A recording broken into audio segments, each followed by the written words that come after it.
if you take evolutionary psychology seriously, do you acquire a defeater for your religious beliefs? More specifically, some scientific theories claim that religious belief is produced by cognitive processes not aimed at the production of true beliefs. Those are the theories that we've been talking about.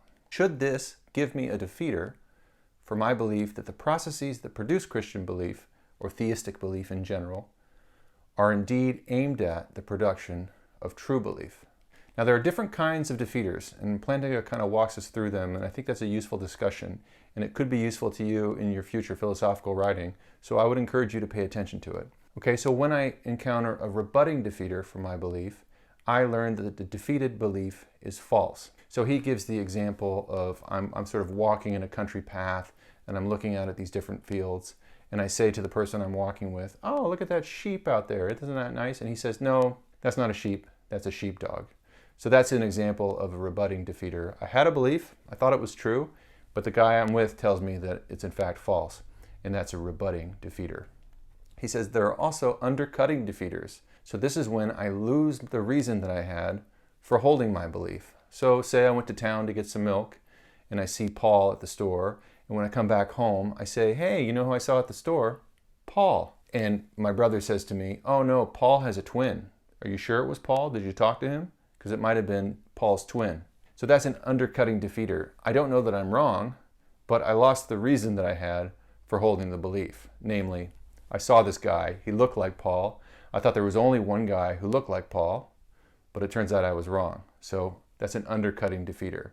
It hasn't shown that my belief is false. It's not a rebutting defeater. It may in fact have been Paul. All it has shown is that I lost my reason for holding that belief. So it undercut my belief, it didn't rebut it. The third kind of defeater that Plantinga mentions is a rationality defeater. When I encounter a rationality defeater for my belief, then I can only maintain that belief on pain of irrationality. And that's what Bloom thinks that he's given us for at least many people's religious beliefs. So he says that if you find out that you have only maintained your religious belief because of certain early emerging universal cognitive biases, then you can only maintain that religious belief on pain of irrationality. Okay, and then the fourth kind of defeater that Plantinga talks about is a warrant defeater. This is when I still have a true belief, but I've lost my entitlement to declare that belief a piece of knowledge. So he gives this example. You're driving in the countryside and you're looking out at these different barns, but because of the position of the road, you can only see the barn facades. And I look at this one particularly lovely looking red barn and I say, "Now that's a fine looking barn."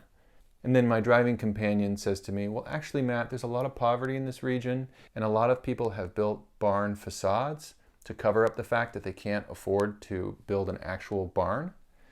And so in that instance, although my belief might still be true, it might be correct that I'm looking at a barn at the moment when I say, "Wow, that's a nice barn," I've lost my warrant. I don't have the right to say that my claim, "Wow, that's a nice barn," actually constitutes a piece of knowledge because of the information that my driving companion has shared with me.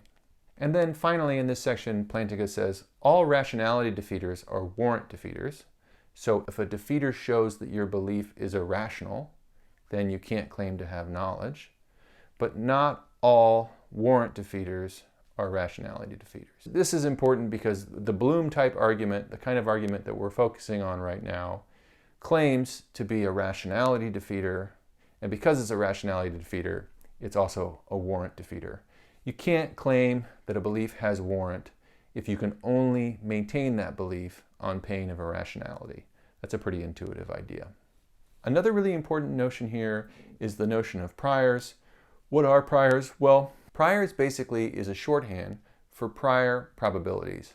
And the basic idea here is that your priors are the beliefs that you already have.